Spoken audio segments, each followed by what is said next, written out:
Mr. Kenny Perry. Kenny Perry is a 9-time winner on the PGA Tour. He played golf at WKU from 1979 to 1982, and I know he enjoyed that, but maybe not as much as watching his son play for WKU today. Kenny turned pro in 1982 and currently ranks 10th on the PGA Tour's all-time money list. Money that he uses to advance both the athletic and academic opportunities of others. He built Country Creek Golf Course in Franklin, Kentucky as an affordable public golf course designed for mid to high handicappers, and I can relate to that. He regularly donates 5% of his winnings to Lipscomb University in Nashville, Tennessee to provide scholarships for students of Simpson County where he lives. For his generosity, he received the Golf Writers Association of America's 2002 Charles Bartlett Award given to a professional golfer for his unselfish contributions to the betterment of society. 6 of Kenny's PGA Tour wins have come since 2000. In 2003, he enjoyed his most prolific season with 3 wins and 10 top 10 finishes in 26 starts. He was only one of 3 players to finish in the top 10 in 3 majors.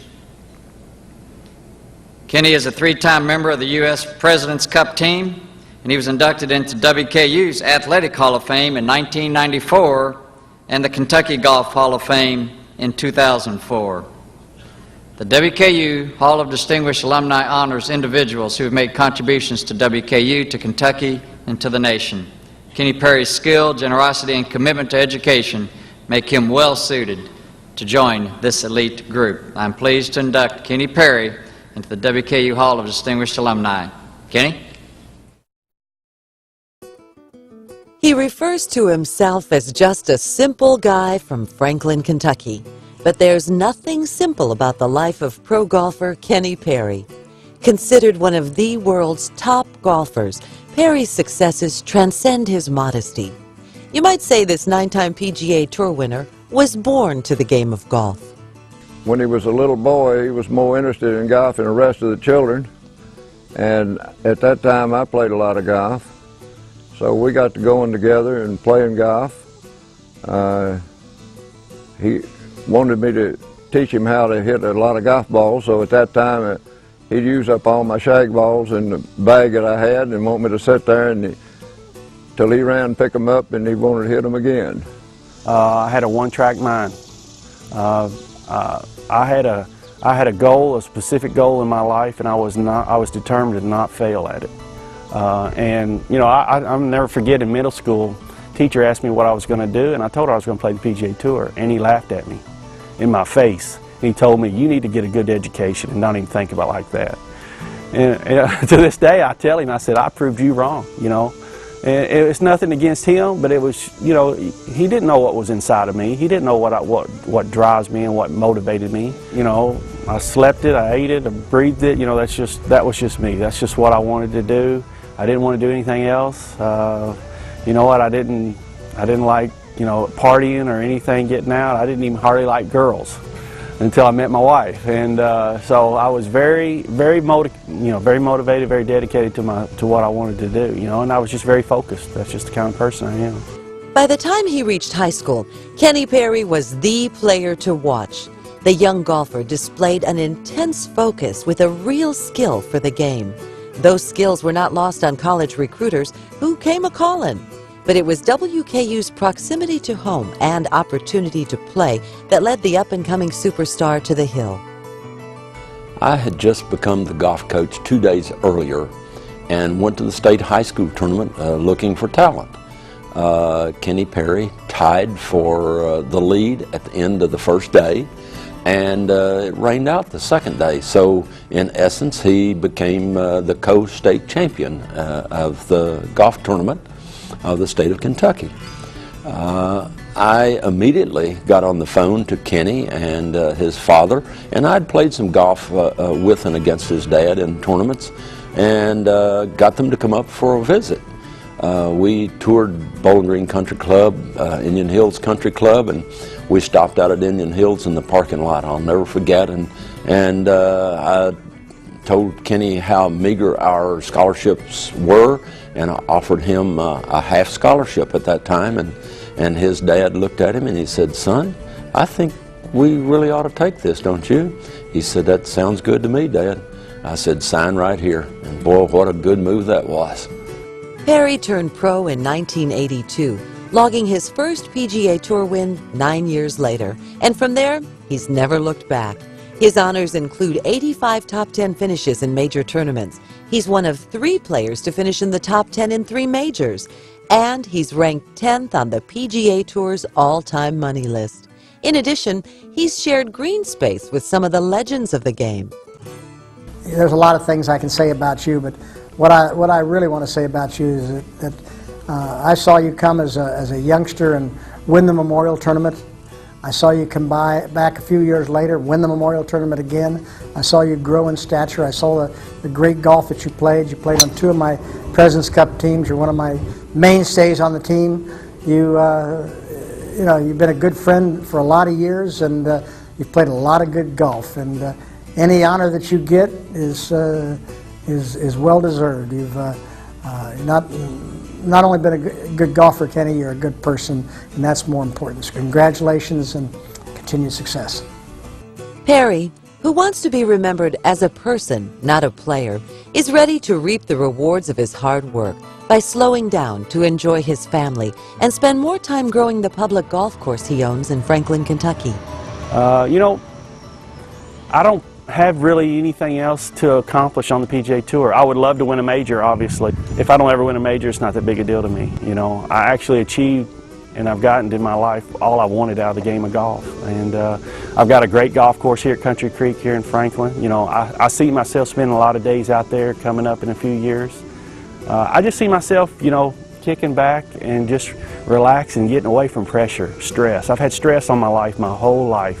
I've always been under a microscope. Everybody's always watched me and paid attention to me. And why are you playing this poorly? How come you're hitting this shot? Why is it, you know? And, you know, I'm just ready to get away. You know, and it's going to happen pretty soon, to step away from the game of golf and just be a normal guy and just enjoy, you know, the time with my parents, with my family, just to kind of get out and enjoy life. 2007 Hall of Distinguished Alumni inductee, Kenny Perry.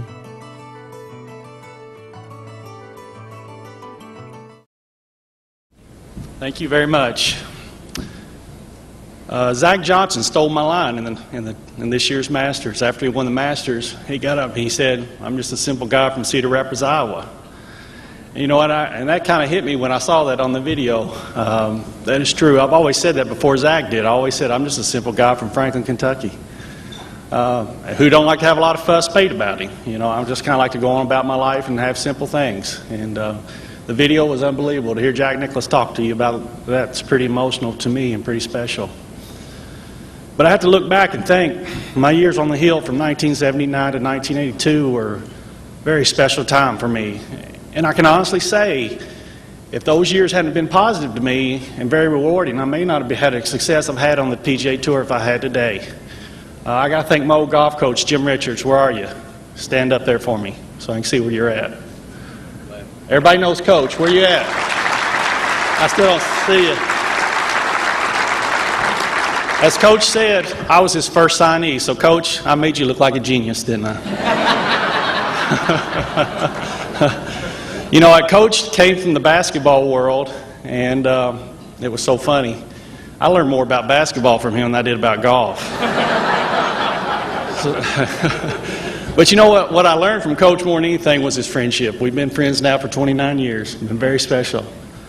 And he taught me a lot about the mental side. He understood athletes. He understood the emotional roller coaster ride you go up and down, the wins and the losses. And he got me a good group of guys, too, that I keep in touch with to today, my teammates.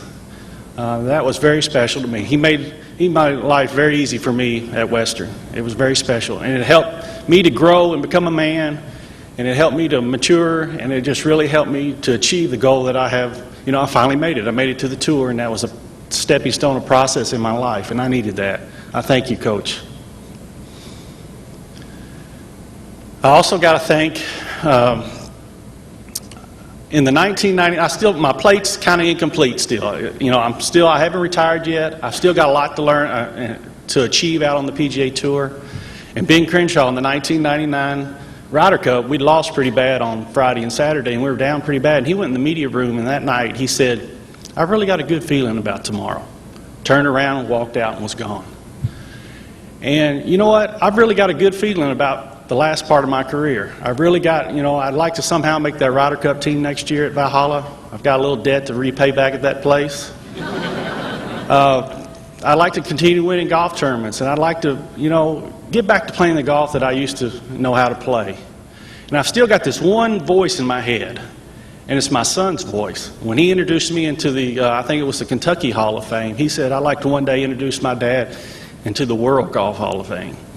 So that's another dream of mine, another goal that I kind of keep in my head. And it keeps me working, keeps me motivated, it keeps me striving on in this world of a sport that's been, you know, pretty emotional to me. A lot of roller coasters. It's been a lot of down times. I'll give you a quick stat. I've had 550 career starts, I think, on the PGA Tour, and I've only won 9 times. So you think about it. If you played somebody in a game of cards and they beat you 541 times and you only won 9, you wouldn't think you were very good.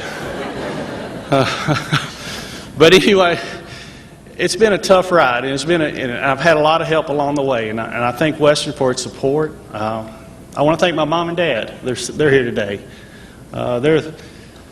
They molded me into the man that I am. You know, I tried to live my life after what I learned from them. They taught me a lot, and I thank them. I thank my wife Sandy and my kids who are here. They've been great. I'm sorry, I'm getting pretty emotional here about this. It means a lot to me that they're here.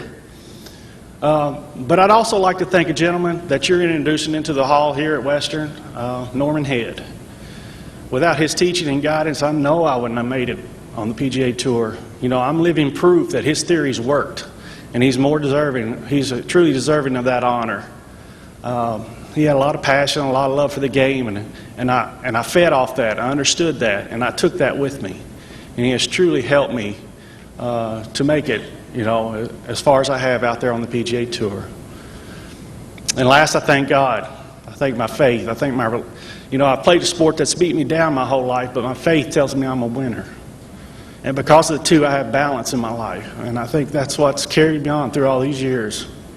I want to continue to struggle and fight out there. You know, these are the people I fight for and I work for. And I just hope someday, you know what, I can achieve these goals. But if I don't, it's no problem. You know, I've had more success out there than I thought I ever would have. I've had a great career, a great life, and as the video said, I'm looking forward to kind of kicking back and relaxing and enjoying my retirement. Thank you, WKU. Thank you for this day, this honor. I'm truly blown away by this. It means a lot to me. Thank you very much.